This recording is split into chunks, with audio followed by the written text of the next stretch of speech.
I am KK Alikutti, Department of Economics, Farooq Higher Secondary School. Today we are going to discuss in economics, microeconomics, the demand. You know what is demand? Demand is the desire plus purchasing power and willingness to pay. നമുക്ക് വളരെ സുപരിതമായ ഒരു വാക്കാണ് demand എന്ന് പറയുന്നത്. പലപ്പോഴും നമ്മൾ സ്ഥാനത്തും അസ്ഥാനത്തും ഉപയോഗിക്കുന്ന വാക്കാണ് ഡിമാൻഡ് എന്ന് പറയുന്നത്. പക്ഷേ ഈ ഡിമാൻഡിന് വിശാലമായ അർത്ഥമാണ് എക്കണോമിക്സിലുള്ളത്. കേവലം ആഗ്രഹമല്ല ഡിമാൻഡ് എന്ന് പറയുന്നത്. Demand is desire. Desire means ആഗ്രഹം പ്ലസ് ആഗ്രഹം ഉണ്ടായതുകൊണ്ട് കാര്യമുണ്ടോ? ഇല്ല. അതിനോട് കൂടെ എന്ത് വേണം? Purchasing power. What is purchasing power? അത് വാങ്ങിക്കാനുള്ള കഴിവ് നമുക്ക് വേണം. എന്ന് വെച്ചാൽ പണം നമ്മുടെ കൈശയിൽ വേണം. ഇനി ആഗ്രഹമുണ്ട്, പണവുമുണ്ട്, കാര്യമില്ല. എന്ത് ചെയ്യണം? ആ ആഗ്രഹത്തെ സഫലീകരിക്കാൻ വേണ്ടി നമുക്ക് നമ്മുടെ കയ്യിലുള്ള പണം ഉപയോഗിക്കണം. ആ പണത്തോടൊപ്പം തന്നെ അത് കയ്യിൽ നിന്ന് വിട്ട് കൊടുക്കാനുള്ള മാനസികാവസ്ഥ, അതാണ് വില്ലിങ്നെസ് ടു പേ എന്ന് പറയുന്നത്. അപ്പോൾ demand is desire plus purchasing power plus willingness to pay. ഈ മൂന്നെണ്ണം ഒന്നിച്ച് വരുമ്പോഴാണ് യഥാർത്ഥ ഡിമാൻഡ് ആകുന്നത്. നമ്മൾ ഇതുവരെ കേട്ട ഡിമാൻഡാണ് അപ്പോൾ കേട്ടതല്ല, തീർച്ചയായിട്ടും വ്യത്യാസമാണ്. So demand is desire followed by purchasing power and willingness to pay. That is known as demand. The next, demand for commodity. The demand for commodity, we mean quantity of good that consumer is willing to buy in a market in a particular price and particular time. ഒരു പ്രത്യേക സമയത്ത് ഒരു മാർക്കറ്റിൽ നിന്ന് ഒരു consumer വാങ്ങാൻ ആഗ്രഹിക്കുന്ന കമോഡിറ്റിയാണ് demand for commodity എന്ന് പറയുന്നത്. ഇതൊക്കെ നമുക്ക് അറിയുന്ന കാര്യങ്ങളാണ്, എങ്കിലും നമുക്കിവിടെ ഡിസ്കസ് ചെയ്യേണ്ടതുണ്ട്. ദെൻ വാട്ട് ഈസ്, ഇപ്പോൾ നമ്മളിപ്പോൾ പഠിച്ചു എന്താണ് ഡിമാൻഡ്, എന്താണ് ഡിമാൻഡ് ഫോർ കമോഡിറ്റി എന്നുള്ള രണ്ട് കൺസെപ്റ്റ് നമ്മൾ പഠിക്കുകയുണ്ടായി. ഇനി നമ്മുടെ മുമ്പിലുള്ളത് പ്രധാനപ്പെട്ട കാര്യം, ഈ ഡിമാൻഡിനെ സ്വാധീനിക്കുന്ന ഘടകങ്ങൾ. നമ്മൾ എക്കണോമിക്സിൽ പറയും determinants of demand. What is determinants of demand or factors affecting the demand for commodity എന്നാണ്. നമുക്കറിയാം നമ്മുടെ ഡിമാൻഡിനെ സ്വാധീനിക്കുന്ന 4 ഘടകങ്ങളുണ്ട്. ഒന്ന്, price of the commodity. 2, price of related goods. 3, income of the consumer. 4, taste and preferences of the consumer. ഇത് 4 ഘടകങ്ങളാണ് നമ്മുടെ ഡിമാൻഡിനെ അഥവാ ചോദനത്തെ സ്വാധീനിക്കുന്ന ഘടകങ്ങൾ. നമുക്ക് ഓരോന്നായി നോക്കാം. എന്താണ് ആദ്യമായിട്ട് പറയാനുള്ളത്? Price of the commodity. That means the relationship between price of good and demand is negative. That means when price of the commodity increases, the demand for commodity decreases. ഒരു കമോഡിറ്റിയുടെ പ്രൈസ് കൂടുമ്പോൾ ആ കമോഡിറ്റിയുടെ ഡിമാൻഡ് കുറയുന്നു. For example, നമ്മൾ ഈ സാധാരണഗതിയിൽ പാർക്കിലൊക്കെ പോയാൽ കാണുന്ന കുട്ടികൾ കളിക്കുന്ന സിസോ എന്ന് പറയുന്ന സാധനം കണ്ടിട്ടുണ്ടാവുള്ളൂ. അപ്പോൾ അതിലൊരു ഭാഗം പൊന്തുമ്പോൾ ഒരു ഭാഗം താഴുകയാണ് ചെയ്യുക. ഏതെങ്കിലും ഒരു ഭാഗം പൊന്തുമ്പോൾ മറ്റൊരു ഭാഗം താഴും. അതുപോലെയാണ് ഡിമാൻഡ് കർവ് എന്ന് പറഞ്ഞാൽ. ഒരു ഭാഗം പൊന്തുമ്പോൾ ഒരു ഭാഗം താഴും. That mean when price increases the demand will decrease. അതാണ് ഒന്നാമത്തെ പ്രൈസ് ഓഫ് ദ കമോഡിറ്റി എന്ന് പറയുന്നത്. അതാണ്. രണ്ടാമത്തെ ഘടകം എന്ന് പറയുന്നത് പ്രൈസ് ഓഫ് റിലേറ്റഡ് ഗുഡ്സ് ആണ്. പ്രൈസ് ഓഫ് റിലേറ്റഡ് ഗുഡ്സ് എന്ന് പറയുമ്പോൾ there are 2 types of related goods. They are substitute goods and complementary goods. Then what is substitute goods? Substitute goods എന്ന് പറഞ്ഞാൽ ഒന്നിനൊന്ന് പകരം വെക്കുന്നതാണ്. ഇപ്പോൾ ഏതെങ്കിലും 2 കമോഡിറ്റി ഉണ്ട്, ആ 2 കമോഡിറ്റിയിൽ ഒന്ന് ഇല്ലെങ്കിലും മറ്റത് കൊണ്ട് നമ്മുടെ കാര്യം നിവൃത്തീകരിക്കുന്നതാണ്. For example tea and coffee. Best example for substitute good is tea and coffee. ഇപ്പം ചായയും കാപ്പി നമ്മൾ കഴിക്കുന്ന ആൾക്കാരാണ്. ചായ ഇല്ലെങ്കിൽ നമുക്ക് കോഫി കൊണ്ട് തൃപ്തിപ്പെടാം, കോഫി ഇല്ലെങ്കിൽ നമുക്ക് ചായ കൊണ്ട് തൃപ്തിപ്പെടാം.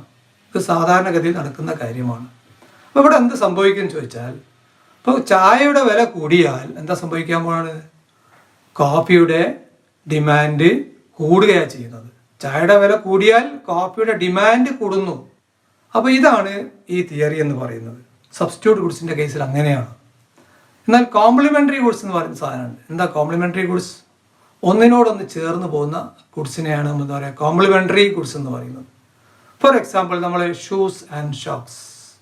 ഷൂസ് വാങ്ങുന്ന ആളുകളൊക്കെ തന്നെ ഷോക്സും വാങ്ങും. കാരണം എന്താ? ഷൂ ധരിക്കണമെങ്കിൽ ഷോക്സ് നിർബന്ധമാണ്. അപ്പോൾ ഷൂവിൻ്റെ ഡിമാൻഡ് കൂടിയാൽ, പ്രൈസ് കൂടിയാൽ എന്താ സംഭവിക്കുന്നത്? ഷൂവിൻ്റെ പ്രൈസ് കൂടിയാൽ ആ ഷൂ വാങ്ങാതിരിക്കും. അതുവഴി ഷോക്സിൻ്റെ ഡിമാൻഡ് കുറയുകയാണ് ഉണ്ടാകുന്നത്. ഷോക്സിന് ഡിമാൻഡ് ഉണ്ടാവില്ല. എന്തുകൊണ്ടാണ്? ഷൂവിൻ്റെ വില കൂടിയതുകൊണ്ട്. ഇത്തരം കമോഡിറ്റീസിനെയാണ് നമ്മൾ എന്ത് പറയുന്നത്? കോംപ്ലിമെൻ്ററി ഗുഡ്സ് എന്ന് പറയുന്നത്. Then third point is the income of the consumer. That means the consumer income. When income and demand is positively related. Income കൂടുമ്പോൾ സ്വാഭാവികമായിട്ടും നമ്മുടെ ഡിമാൻഡ് കൂടും. നമ്മുടെ കയ്യിൽ പൈസ വരുന്നതിനനുസരിച്ച് നമ്മുടെ ഡിമാൻഡ് കൂടും, യാതൊരു സംശയമില്ല, കാര്യത്തിലില്ല. ഇൻകം കുറയുന്നതിനനുസരിച്ച് നമ്മുടെ ഡിമാൻഡും കുറയും. ഇത് സ്വാഭാവികമാണ്. ഇതാണ് നാം ഇൻകം ഓഫ് ദ കൺസ്യൂമർ എന്നുകൊണ്ട് നമ്മൾ ഉദ്ദേശിക്കുന്നത്. മറ്റൊരു കാര്യമാണ്, ഡിമാൻഡിനെ സ്വാധീനിക്കുന്ന ഘടകമാണ് taste and preference of the consumer. Taste നമ്മൾ ഏതൊരു വസ്തുവിനെ ഡിമാൻഡ് ചെയ്യുന്നത് ടേസ്റ്റ് നോക്കിയിട്ടാണ്. നമ്മൾ ഐസ്ക്രീം കഴിക്കുന്നത് അതിൻ്റെ ടേസ്റ്റ് നോക്കിയിട്ടാണ്. അതുപോലെ പ്രിഫറൻസസ്, ഓരോരുത്തർക്കും ഓരോ പ്രിഫറൻസസ് ഉണ്ടാവും. അപ്പം ടേസ്റ്റ് ആൻഡ് പ്രിഫറൻസസ് ആണ് നാലാമത്തെ ഘടകം. അപ്പം നമ്മൾ പറഞ്ഞു വന്നത് ഡിറ്റർമിനൻസ് ഓഫ് ഡിമാൻഡാണ്. ഒന്ന് പ്രൈസ് ഓഫ് ദി കമോഡിറ്റി, രണ്ട് പ്രൈസ് ഓഫ് റിലേറ്റഡ് കമോഡിറ്റീസ്, മൂന്നാമത്തത് ഇൻകം ഓഫ് ദി കൺസ്യൂമർ, നാലാമത്തത് taste and preference of the consumer. വീണ്ടും ഞാൻ പറയുകയാണ്, ഇതിൽ ഇൻകം ഓഫ് ദി കൺസ്യൂമർ നമുക്കറിയാം, when income increases the demand will also increases. Income കൂടുമ്പോൾ, നമ്മുടെ കയ്യിലെ വരുമാനം കൂടുമ്പോൾ സ്വാഭാവികമായിട്ടും എന്തുണ്ടാവും? നമ്മുടെ ഡിമാൻഡ് കൂടും. ഇൻകം കുറയുന്ന സമയത്ത് നമ്മുടെ ഡിമാൻഡ് കുറയുകയും ചെയ്യും. എന്നാൽ ചില സന്ദർഭങ്ങളിൽ, in the case of inferior good. എന്താ ഇൻഫീരിയർ ഗുഡ് എന്ന് പറഞ്ഞാൽ? പ്രൈസ് കൂടുമ്പോൾ, വരുമാനം കൂടുമ്പോൾ, നമ്മുടെ വരുമാനം കൂടുന്ന സമയത്ത് ചില കമോഡിറ്റീസ് ഡിമാൻഡ് കുറഞ്ഞു പോകും.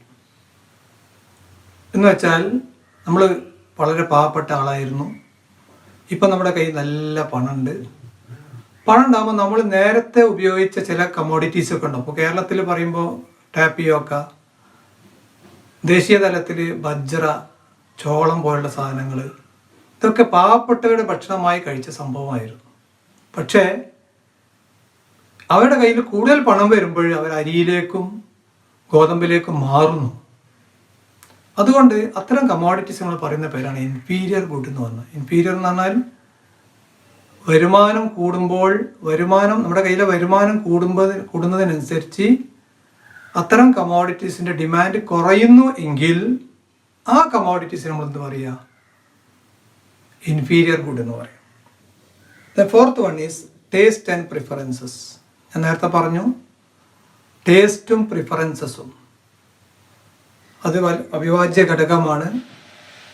നമ്മുടെ ടേസ്റ്റിനനുസരിച്ചാണ് നമ്മുടെ ഡിമാൻഡ് സ്വാധീനിക്കുന്ന ഒരു ഘടകമാണ്.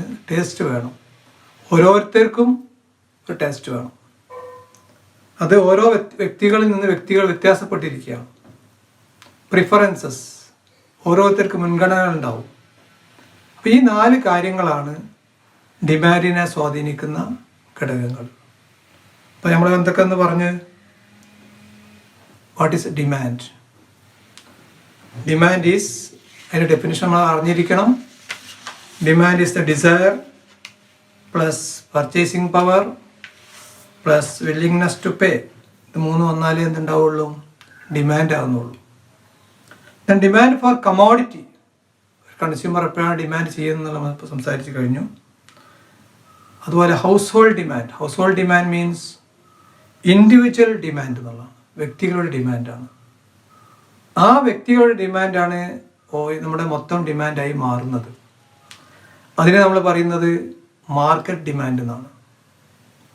പിന്നെ ഞാൻ പറഞ്ഞു ഡിമാൻഡിനെ സ്വാധീനിക്കുന്ന ആ 4 ഘടകങ്ങൾ വീണ്ടും പറയുന്നു, കുട്ടികൾ മനസ്സിലാക്കണം.